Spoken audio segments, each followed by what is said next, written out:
अनंतयरी कथायनंता दीन दयाल जीवन निर्वंता। तो श्री हरिवंश पुराण कथा विष्णु पर्व 19वां अध्याय। ये ज्ञान यज्ञ, इस यज्ञ का बंटवारा नहीं होगा। जिसने पा लिया वही नहा लिया। जल का तो बंटवारा हो जाएगा, नीचे नहाने के बाद में बह जाएगा, लेकिन ज्ञान यज्ञ से नहाने के बाद में बहेगा नहीं, वही प्रभु के रास्ते बह जाएगा। क्योंकि ये प्राण नहीं होते तो ज्ञान नहीं होता है। तो ये ज्ञान यज्ञ से नहाना शुरू कर दें, महामारी से दूर हट जाएंगे, नज़दीक नहीं जाएंगे।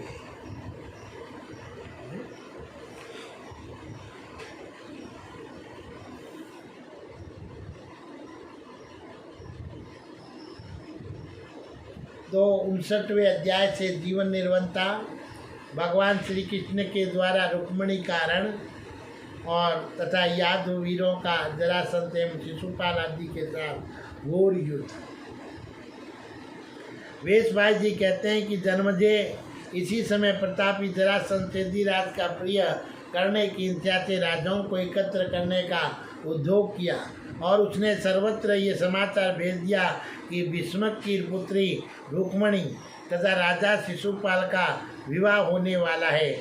इसमें केवल स्वर्ण के आभूषणों का उपयोग होगा और दंतवक्त्र के पुत्र अमित तेजस्वी सुवक्त्र को, जो सैकड़ों मायाओं के ज्ञान एवं प्रयोग में कुशल तथा युद्ध में सहस्त्र नेत्रधारी इंद्र के तुल्य पराक्रमी था, जरासंध ने जोर देकर बुलाया। पौंड्रक वासुदेव के महाबली और पराक्रम संपन्न पुत्र सुदेव को भी, जो पृथक एवं अक्षोणिक सेना का अधिपति था, जरासंध ने दबाव डालकर ही बुलवाया था। एकलव्य के महाबली एवं पराक्रमी पुत्र को, पांड्य राज के पुत्रों को, कलिंग देश के अधिपति को श्री कृष्ण ने शीघ्र प्रिय किया था। उस राजा वेणुधारियों को, क्रधि पुत्र अंशुमान एवं सुतधर्मा को, शत्रुओं को पराजित करने वाले कलिंग राज को, गांधार नरेश को तथा महापराक्रमी कौशमीपति को भी जरासंध ने बलपूर्वक बुलाने की चेष्टा की। विशाल सेना के युक्त राजा भगदत्त, सल महाबली, सालव बहुत बड़ी सेना वाले भूरिश्वा तथा पराक्रमी कुंती वीर्य, ये सब लोग स्वयं ही वर शिशुपाल की बारात करने के लिए भोजराज भीष्मक के भवन में पधारे थे। तो जन्मजय ने पूछा, जिसे वेद वेदों में उत्तम कांति मान राजा रुक्मी किस देश और किस कुल में उत्पन्न हुआ था? तो वेश भाई जी ने कहा, राजन, राज ऋषि यादव के विदर्भ नामक एक पुत्र था, जो विद्यागिरी के दक्षिण पार्श्व में विदर्भा नगरी में निवास करता था। विदर्भ के कृत और केशिक आदि बहुत से महाबली पुत्र थे हुए, जो पराक्रम संपन्न तथा पृथक पृथक वंशों के प्रवर्तक नरेश से राज ऋषि यादव के वंश में भीम से विष्णुवंशी राजों की उत्पत्ति हुई थी। कृत के वंश में अंशुमान और केशिक के वंशज भीष्मक हुए और भीष्मक को ही राजा लोग हिरण्यरोमा तथा दक्षिणायनेश्वर कहते हैं, और जिन्होंने कुंडिनपुर में रहकर अगस्त्य मुनि के द्वारा सुरक्षित दिशा दक्षिण का शासन किया था। प्रजानाथ मुनि राजा भीष्मक का पुत्र रुक्मी था तथा रुक्मिणी भी उन्हीं की कन्या थी। महाबली रुक्मी ने किम पुरुषराज द्रुमद से दिव्यास्त्र प्राप्त किए थे। साथ ही जमदग्नि नंदन परशुराम से उसको ब्रह्मास्त्र की प्राप्ति हुई थी, और रुक्मी अद्भुत कर्म करने वाले श्री कृष्ण के साथ सदा स्मृता रखता था। राजन, रुक्मिणी के रूप की समानता करने वाली इस पृथ्वी पर दूसरी कोई स्त्री नहीं थी। महातेजस्वी वसुदेव नंदन श्री कृष्ण उसका परिचय सुनकर ही उसे चाहने लगे थे। इसी प्रकार रुक्मिणी भी श्री कृष्ण की प्रशंसा सुनकर ही उन्हें चाहने लगी थी। उसकी इच्छा थी कि तेज वीर्य और बल से संपन्न श्री कृष्ण ही मेरे पति हो। महाबली रुक्मी श्री कृष्ण से द्वेष रखता था, इसलिए उसने श्री कृष्ण को अपनी बहन नहीं दी। कंस का वध सुनकर उसे बड़ा संताप हुआ था। वे सदा यही सोचता था कि कृष्ण कंस द्रोही है, इसलिए उनके यातना करने पर भी रुक्मी ने अमित तेजस्वी श्री कृष्ण को रुक्मणी नहीं दी। पृथ्वीपति राजा जरासंत ने चेदीराज सुनीत के पुत्र शिशुपाल के लिए भयानक पराक्रमी भीष्मक से उनकी कन्या रुक्मणी को मांगा था। चेदीराज परिचर वसु के एक पुत्र का नाम विदर था और जिसने पूर्व काल में मगध देश के भीतर गिरिविद्र नामक नगर का निर्माण कराया था और उसी के वंश में महाबली जरासंत पैदा हुआ और उपरिचर वंशु के ही वंश में उन दिनों दमघोष पैदा हुए थे जो चेदी देश के राजा थे। दमघोष के 5 भयानक पराक्रमी पुत्र हुए जो वसुदेव की बहन सुतसवा के गर्भ से उत्पन्न हुए थे। उनके नाम इस प्रकार है: शिशुपाल, दशगिरवा, रैव्य, उपदिश और बलि। ये सब के सब संपूर्ण शस्त्रों के ज्ञान में निपुण और वीर पराक्रमी और महाबली थे। जरासंत कुटुंब था तथा समान वंश में उत्पन्न हुआ था, इसलिए सुनीत दमघोष ने अपना पुत्र शिशुपाल उसे सौंप दिया था। शिशुपाल को जरासंत का सहयोगी बना दिया था और जरासंत भी शिशुपाल को अपने पुत्र के समान समझता था और उसकी रक्षा करता था। विष्णु वंश के शत्रु महाबली जरासंत को आगे करके चेदीराज विष्णु का प्रिय चाहते हुए उनके अनेक अपराध किए थे और कंस जरासंत का जामाता था। जब वह युद्ध में श्री कृष्ण के हाथ से मारा गया तब श्री कृष्ण के ही लिए समस्त विष्णुवंशियों के साथ जरासंत का वैर हो गया। जरासंत ने सुनीत पुत्र शिशुपाल के लिए ही भीष्मक से रुक्मणी को मांगा था और पराक्रमी भीष्मक ने उसका शिशुपाल के लिए वाग्दान कर दिया। तब राजा जरासंत अपने सहायक दंतवक्त्र के साथ शिशुपाल को लेकर विदर्भ देश को गया और बुद्धिमान पौंड्रक वसुदेव ने भी इस कार्य में जरासंत का अनुमोदन किया। महाबली जरासंत अंग, बंग और कलिंग देशों का भी सम्राट था। रुक्मी ने उस नरेशों का सम्मान करने के लिए उनकी अगवानी की और उसी ढंग से उनका स्वागत किया, सत्कार किया। जिसके हाथ में लाठी उसकी भैंस, तो ऐसे शिशुपाल, रुक्मी बड़े बड़े जो राक्षस प्रकृति के थे उनका सम्मान करते थे। द्वारकाधीश का कभी नहीं किया, जो सिंपल लगते थे और जो अपने पास राज भी नहीं रखा था। तो सत्कार करके वह उन्हें अपनी पुरी में ले गया। बलराम और श्री कृष्ण ये दोनों भाई भी अपनी बुआ की प्रशंसा के लिए वहाँ गए। साथ ही दूसरे बलशाली विष्णुवंशी वीर भी रथों द्वारा वहाँ पधारे। कृतकेशिक देश के स्वामी भीष्मक ने उन पूजनीय पुरुषों का विधि पूर्वक पूजन किया और उन्हें बाहर ही ठहराया। जब विवाह कल होने वाला था, जब उसके होने में एक ही दिन शेष रह गया था, उस समय राजकुमारी रुक्मिणी तत्कालोचित और मंगलाचार से संपन्न हो अपने दीप्तिमान शरीर से सुशोभित होती हुई सुंदर देवालय में इंद्राणी की पूजा करने के लिए 4 घोड़ों से जुते हुए रथ पर बैठकर और ज्येष्ठा नक्षत्र में राजमहल से बाहर निकली।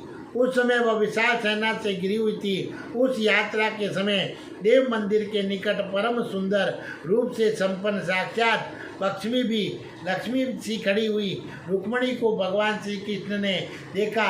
वह प्रज्वलित हुए अग्नि की शिखा, पृथ्वी पर उतरती हुई देव माया तथा भूतल से उठी हुई गंभीर संभाव वाली मूर्तिमती भूदेवी के समान जान पड़ती। उसे देखकर ऐसा प्रतीत होता था मानो चंद्रमा की सौम्य किरण सुंदरी नगरी नारी का रूप धारण करके पृथ्वी पर उतरी हो। बिना कमल की श्रेष्ठ लक्ष्मी हो अथवा भविष्य में होने वाली लक्ष्मी की सहायिका हो, देवताओं के लिए भी जिसका दर्शन होना अत्यंत कठिन था। उस रुक्मणी को कि श्री कृष्ण ने जी भर कर देखा और उसकी 16 वर्षा की अवस्था थी। अंगों की कांति गौरव वर्ण की थी। उसके नेत्र बहुत ही मनोहर एवं विशाल थे। ओठ तथा नैनों के प्रांत भाग तांबे के समान लाल थे। जांग नितंब और स्तन मोटे एवं मांसल थे। वह पतले और लंबे कद की स्त्री थी और उसके सारे अंग बड़े ही मनोहर थे। उसका मुख चंद्रमा के समान घोर कांति से सुशोभित था। नख लाल और ऊंचे थे। मोहे सुंदर तथा सिर के बाल काले और घुंघराले थे। वह रूप की दृष्टि से अत्यंत कमनीय थी। उसके नितंब और उरज पिन उभरे हुए थे। वह तीक्ष्ण श्वेत बराबर जमे हुए और चमकीले दांतों से सुशोभित होती थी। रूप, यश और शोभा की दृष्टि से संसार में दूसरी कोई युवती उसके समान नहीं थी। और उज्जवल रेशमी साड़ी पहने हुए राजकुमारी रुक्मणी रूपवती देवी सी जान पड़ती थी, जैसे घी की आहुति डालने से अग्नि ज्वाला प्रज्वलित होती है। उसी प्रकार उस प्रिय दर्शना राजकन्या को देखकर श्री कृष्ण की उसे पाने के लिए कामना बहुत बढ़ गई। उन्होंने अपना हृदय उसी पर निछावर कर दिया।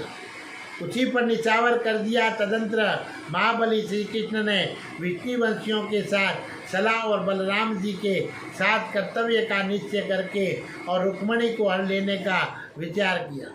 इतने में ही देव पूजा का कार्य संपन्न करके रुक्मणी देवालय से निकलने लगी। उसी समय श्री कृष्ण ने सहसा पहुंचकर उसे गोद में उठा लिया और अपने उत्तम रथ पर पहुंचा दिया।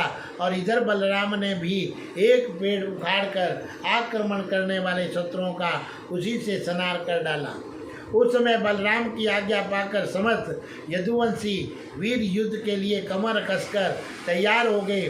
वे ऊंचे एवं विशाल ध्वजों से युक्त भांति भांति के रथों, घोड़ों और हाथियों द्वारा बलराम जी को चारों ओर से घेर कर खड़े हो गए। बलराम श्री कृष्ण युद्ध का सारा भार बलराम तथा सात्यकी पर छोड़कर रुक्मणी को साथ ले शीघ्र ही द्वारकापुरी को चल दिए। मधुसूदन श्री कृष्ण ने युद्ध का वह गुरुतर भार बलराम और सात्यकी के सिवा अंकुर, विप्रद, गद, कृतवर्मा, चक्रदेव, सुदेव, महाबली, सारण और निर्वती शत्रु, पराक्रमी, भंगकार, विदुरथ, उग्रसेन कुमार, कणक और सद्दुमन, राजादिदेव, मुधिर, प्रसेन, चित्रक और अंतिदांत, व्यदर, दुर्ग और शिवलपक, सत्यक, पृथु तथा अन्याय ने विष्णु और अंधक वंश के प्रभु वीरों पर रखकर द्वारकापुरी की ओर प्रस्थान किया। उधर दंतवक्त जरासंत और पराक्रमी शिशुपाल कवच बांधकर और श्री कृष्ण को मार डालने की हिंसा से क्रोध में भरे हुए निकले।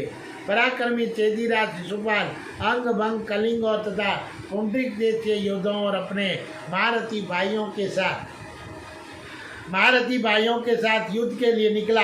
उस समय रोष में भरे हुए विष्णुवंश के महारथी वीरों ने जैसे देवता इंद्र को आगे रखते उसी प्रकार बलराम जी को आगे करके उन समस्त शत्रुओं को आगे बढ़ने से रोक दिया।